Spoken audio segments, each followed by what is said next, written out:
సహోదరి సోదరులారా, వాటి నుంచి నువ్వు తప్పించుకోవాలి అంటే నీ జీవితాన్ని మళ్ళా పరివర్తన చెందించాలి. చేసిన తప్పే మళ్ళా చేయొద్దు. 12 సంవత్సరాలు టైం ఇచ్చాడు. ఈ 12 సంవత్సరాలలో మా అమ్మగారిని చూడగలిగే శక్తి ఆమెకు ఉంది. ఉద్యోగం చేసే మాకు లేదు, ఆమెకే ఉంది. ఆమెను చూడగలదు, కానీ అవకాశం ఇస్తే ఆమె చూడలేకపోయింది.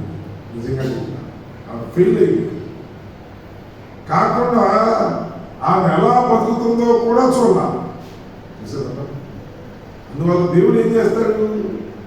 శత్రువులు పంపుతాడు. మనకి అదే గుర్తుంచుకోండి.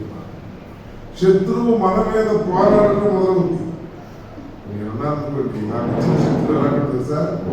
కాళ్ళు ఎక్కువసేపు నిలబడితే వాసిపోయి శత్రువు వచ్చాడు. నా శత్రువు ఎవరనుకున్నారు? నా కాళ్ళు, నా శరీరం కాదు. నీ పైకి చాలా అందంగా కనబడవచ్చు మీ అందరికి. నా కాళ్ళు నాకు శత్రువు. ఏంటి తెలుసా? ఎక్కువసేపు కనుక నిలబడితే నా కాళ్ళలో తిరిగినటువంటి లోపాలు వస్తూ ఉంటాయి. నా శత్రువును జయించడానికి కారణం తెలుసా? దేవుని కోసం నేను పడే ఆరాటము.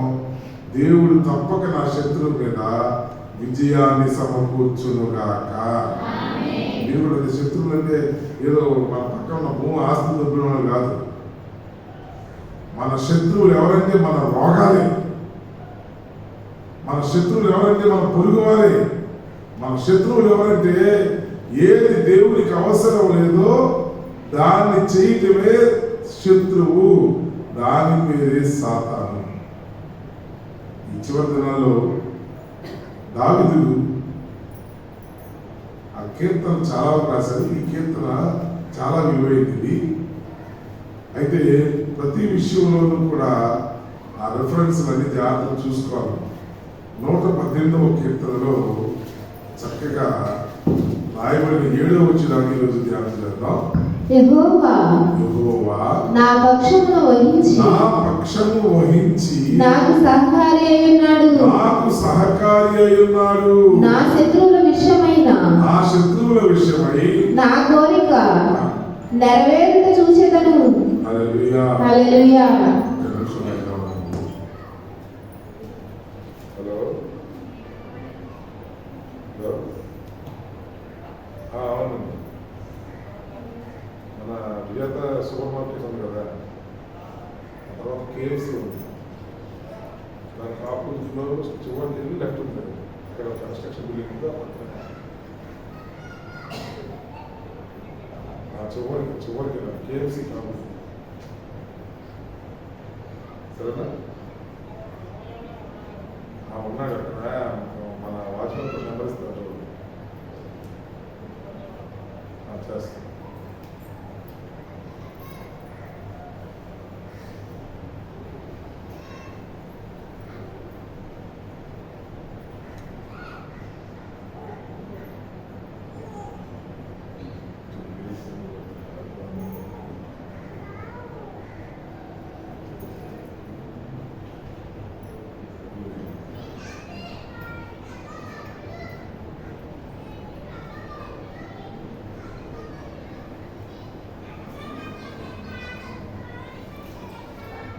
బాబు ఇంకా ఆదివారం నాకు పెడతాను. చూడు, రాష్ట్ర నెంబర్ రాసుకో.